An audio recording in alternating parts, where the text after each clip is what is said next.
Welcome to the Law School Insider, where we have conversations with students, lawyers, and employers. Succeeding in law school is something that you must prepare for, not only before you begin, but throughout your law school journey, and that's what this podcast is all about. I am your host, Dr. Christopher Lewis, and I will draw from my over 20 years of experience in the college admission field, as well as bring forth the experiences of others as we delve deeper into the issues. Hey everyone, welcome back to the Law School Insider. I'm your host, Dr. Christopher Lewis, and I'm so excited to be able to have you back again this week. This week, we've got a great guest. John Badalamenti is a judge on the Florida 2nd District Court of Appeals, and he has been on the court now since April 30th of 2015. He has had a great experience in his position. He's also learned a lot in his position. He's had a vast experience coming into his position as a judge, and I wanted him to share that with you today, as well as share some of the journey that he went on to be able to be successful in his journey as a lawyer, as a judge, and as a person. So, Judge Badalamenti, thanks so much for being on the show this week. It's a pleasure to be here, Dr. Lewis.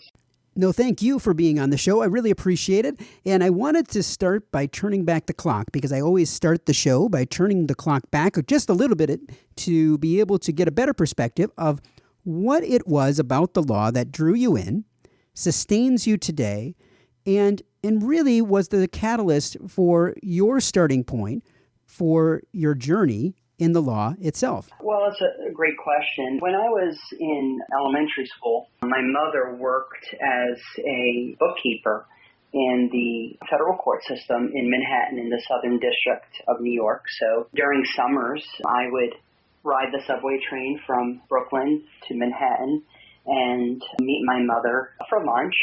And I would always get there early, and I would wander my way into the trial courtrooms. And I knew very quickly that someday I wanted to be a lawyer, then eventually a judge. First to make positions to help people as an advocate, and then that judge sat in that federal courtroom on a bench that was above the all others, above the fray, and wearing black, showing impartiality. And I said, that is something I'd like to work toward in my life. So I was very fortunate to have come to that conclusion very young and knew exactly that was the end I wanted to reach. It was a matter of getting there. Now, in regards to getting there, I know that every person has an individual journey that they wish to take or that they will take. And law school is never easy. It does take time, it takes effort, and definitely will be something that every one of you will have to work on as well. Now, Judge Badalamenti, are there certain things that you did to be able to be better prepared in law school? Absolutely.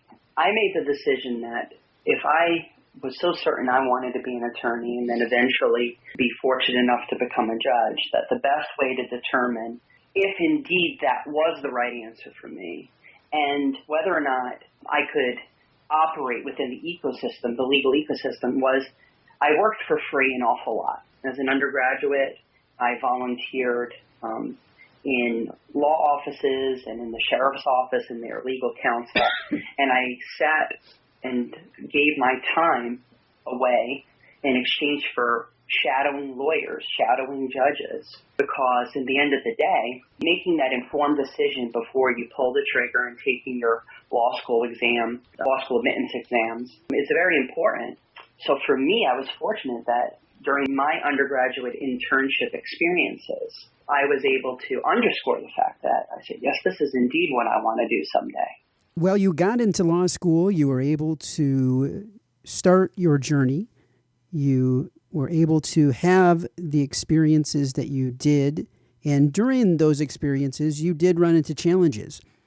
Some challenges that were more challenging than others.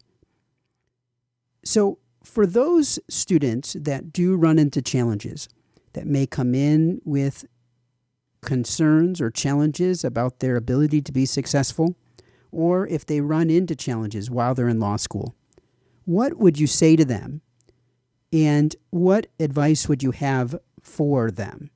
I first say that we all have barriers. We all have challenges.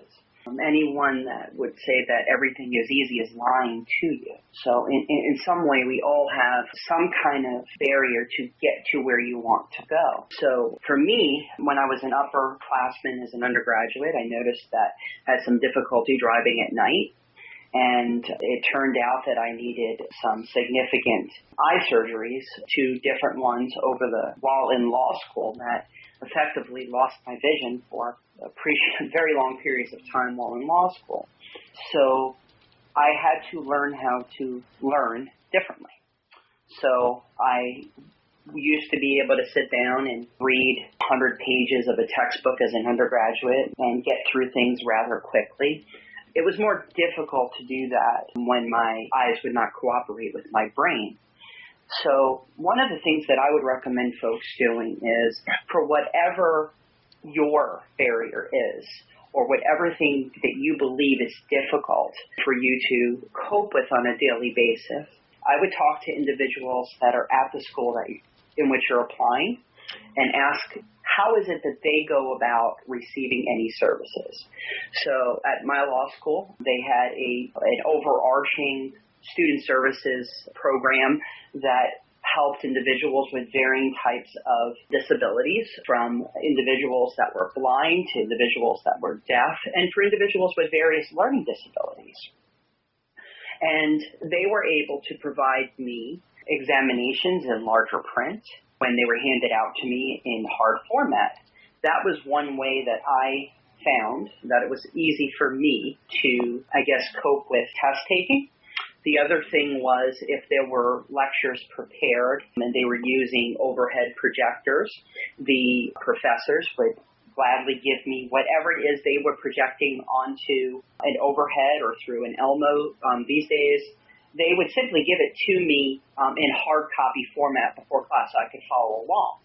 So your best advocate in life is yourself, and it should be yourself. You shouldn't expect any individuals to go about and solve what they don't know to be a problem. You have to alert them and educate individuals in what exactly it is you need so that they can help you get it. But don't be shy to speak up, and don't be shy to say, because of, and then you insert whatever challenge that you may have. Would it be possible if I could have the overheads printed out prior to class? So you're identifying that there's an issue, and most importantly, you're solving the issue or the problem so that the person knows exactly what it is they need. Law professors are very busy. You're going to find that opposing counsel when you're practicing are very busy. You're going to find that judges are very busy as well. So you have to seek your remedy. What is it that you want from them? And give them a roadmap to help you. And in the event that they can't provide you exactly what you're asking, you've given them an analogy, maybe perhaps to something that they do have that can help you. So those would be my suggestions on the front end. Now, you have been in your career as a judge now for a little bit of time, and I know you've learned some valuable lessons. What would you say to incoming students as they are going into law school, going through law school, that would prepare them well? Well, no matter how busy I was in my practice of law for the 16 or 17 years before I became a judge, you never can really appreciate how busy the court is. You think you understand it by talking to other judges, but until you're sitting in the driver's seat, it's really difficult to understand the daily pressures that are on judges. So that was despite my deliberate attempt to learn how busy judges are. Now, that said, there's a learning curve in any job. There'll be a learning curve when you start law school, that it will take you longer to brief a case on your first semester than it will your second, and then your second will be slightly longer than your third, and so on. So I have found that each 6-month increment, it has gotten easier. Now, if I were to say one thing that I thought I appreciated, and for the most part I did, but not to the full extent, was I took a lot of pride in writing appellate briefs that were well below page limits, well below word limits, and got to the point as quick as I could. Now, as a judge, that has become extremely important. When you're preparing for 18 cases for adjudication of an appellate realm, where you have 18 sets of briefs, generally 3 briefs per case, you have a trial court orders, you have a whole record, and you'll get into briefs sometimes, and you'll be 14 pages in and not understand what is it the relief that the person's asking for. There's a lot of great background history here, but what is the issue that you're asking the appellate court to look into and possibly correct? So as law students, I think that when you start and you're analyzing the cases, maybe look at the section of your case book, at the beginning of the table of contents and the way that the authors of your case books have set it up, and read right on the front and say, boy, this is offer and acceptance. These are what is required for offer, what is required for acceptance. A particular case falls under the offer section of your contract's case note, and understand that when you're reading that case, you're reading it for the purpose of it being within that outline. So flipping it the other way, conversely, when you're writing something to the court, you have to write and explain what the outline is so that the judge understands it. So I thought I was prepared for the volume of reading, the thousands upon thousands of pages I need to read each week to stay current. But until you actually sit down and do it, I don't think anyone could fully appreciate the demands that are there. I consider it to be an honor to do what I'm doing. I've never looked at it as anything more than a service job. It is not an hourly job. You work until the job gets done to serve the public. And as long as you go into pretty much any job with that mindset, to serve a client, to serve your agency, to serve your employer, you'll be fine. I know you mentioned some of the takeaways as well as some of the demands of the job itself. Now, looking at the experience that someone in law school is going through, are there certain things that they should truly be focusing on as they're going through law school that would help them to be able to be better prepared for the job market today? Yes, I think that there is across the board, and I've reviewed enough curricula lately to see that I don't know that it's all that different than when I went to law school in the 90s. But I think that there is not enough emphasis. Granted, there are many restraints on law school curriculum that are set forth, but on writing. The reality is that litigation in the United States, civil and especially, but almost very much so criminal, especially federal criminal, it is all decided on the briefs. So there is an emphasis, and there's trial advocacy, appellate advocacy components that are within the curricula of any school. But there doesn't seem to be, in my view, the skills of writing and kind of getting to it as quick as possible. And that kind of dovetails into what I had said earlier, in that, as an appellate lawyer, I wrote, like I said, I took great pride in writing less than what was permitted. Less has more effect, in my view. So I really do wish that the students upon themselves sit down and maybe after reading your work for a particular week, after the conclusion of a week's worth of lectures, I would suggest writing a small little brief to yourself, explaining out what did you learn this past week? What is the rule of law that you learned? What are the rules of law that you learned? What were the cases that you learned?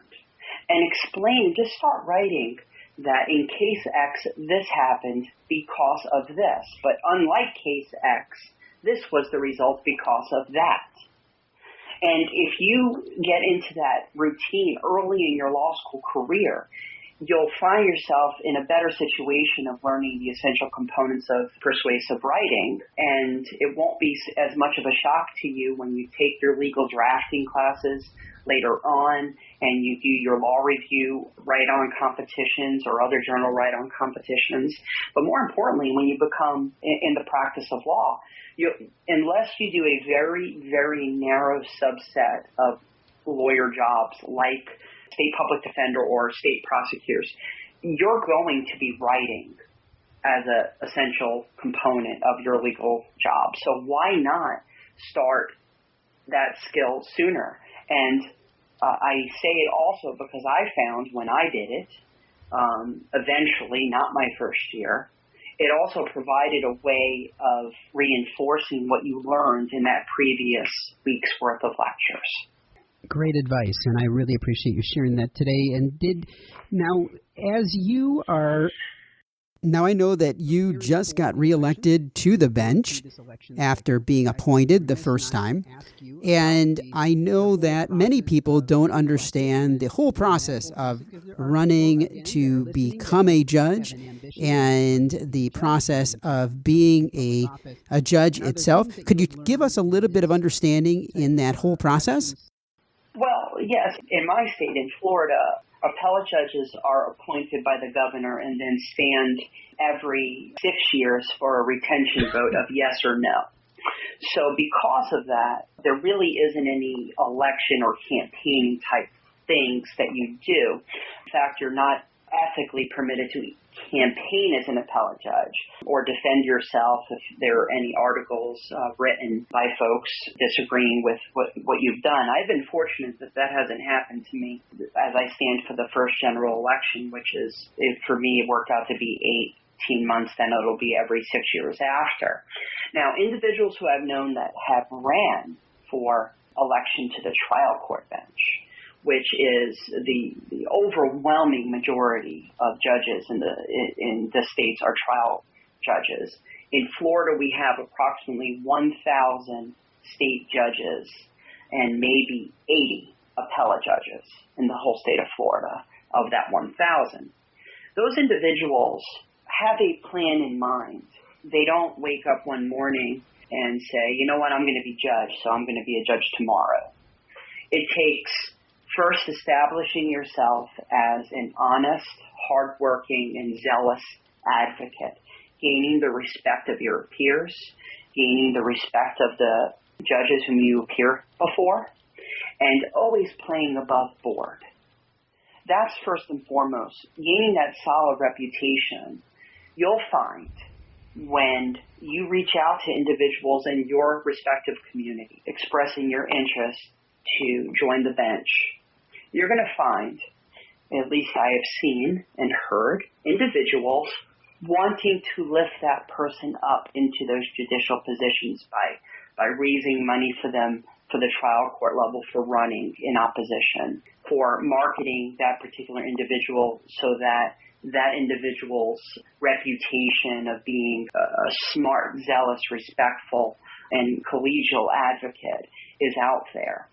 So your best way of becoming a judge that I saw on the trial court levels when you're looking to run is just by being cordial, nice, and kind. The rest of it, I have found, works itself out for those individuals. And for those that apply for judgeships that are appointed by governors, there really is no difference at all. The only difference is there does not need to be money that is raised. Lawyers have an interest in a community to have the best judges in that community to resolve the disputes that are brought before them. They do not have an interest of having judges on the bench that, for whatever reason, are not the best choices to resolve those disputes. I truly appreciate what you just said there, and I hope that everyone listened to these words, not only about how to become a judge, but how to truly be successful in the journey in law school, because Judge Badalamenti shared some very valuable advice here. Now, Judge Badalamenti, as we finish up our interview today, is there any other advice that you'd like to share with those that are listening that could help them to find success in law school or beyond? A writer that I read writes that success is the intersection of opportunity and achievement. And there are many individuals that are high achievers that never get the opportunity, and there are those with many opportunities that haven't achieved to meet the success. I leave this with all those that are thinking about going to law school and those that are in law school, is that you need to sit down, as hard as it is, and with your laptop, and just write out, what are your goals? What are your goals? Clearly define what it is that you're trying to accomplish.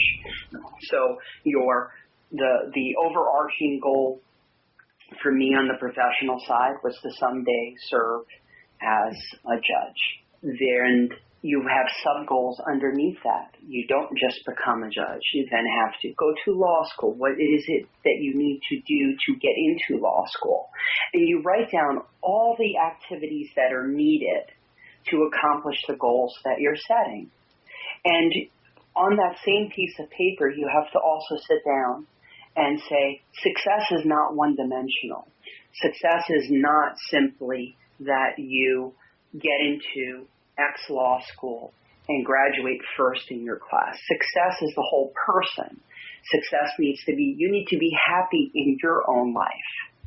You need to find and create the relationships that are best to carry you along the way. And while that's being done, you're helping others achieve their dreams and their success. I have found that so many individuals are aiming with a bunch of darts in the dark and throwing. And when the lights open, they'll see it is what they get. You have to aim at something and be deliberate on what you're aiming toward so that you could focus the very limited number of years that we have on this earth to achieving those goals. But if you aim at nothing in life, you're going to hit it every time. And I'm a firm believer in that. Have goals for your family. Have personal goals for yourself. Have professional goals and things. And think about, what is it that I need to do to achieve those goals? So one tip would be, look at someone that is acting in a particular profession or type of job in the law and say, study their background and say, what is it that they did to get there? And if the person's accessible, which you'll find that many people are accessible, you sit down and you have coffee with them and ask them about their journey. It's not the only way to get somewhere. You have to pave your own path to get somewhere. But you'll find that reaching out to individuals and specifying to them what it is you're trying to achieve, those individuals will help you define what are those things that are going to be needed to achieve the goal that you set. But you can't achieve the goals that you have set until you set your goals. So sit down individually and figure out what it is that you would like to do professionally and also on your personal side and family sides, and attack each of those goals to create a complete person. Too much of any one thing in one's life doesn't create a great total human being. That would be my advice. That is great advice. I truly appreciate you sharing that, and I appreciate you being on the show today. I look forward to seeing more about your success and keeping in touch in the future. Thank you very much for the opportunity to be part of this project. Well, that was another great guest this week on the Law School Insider.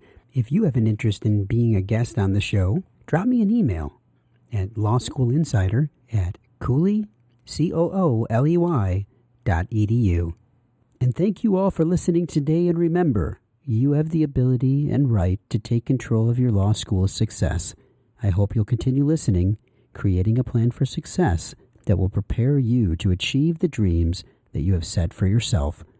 Talk to you next time. Thanks for listening.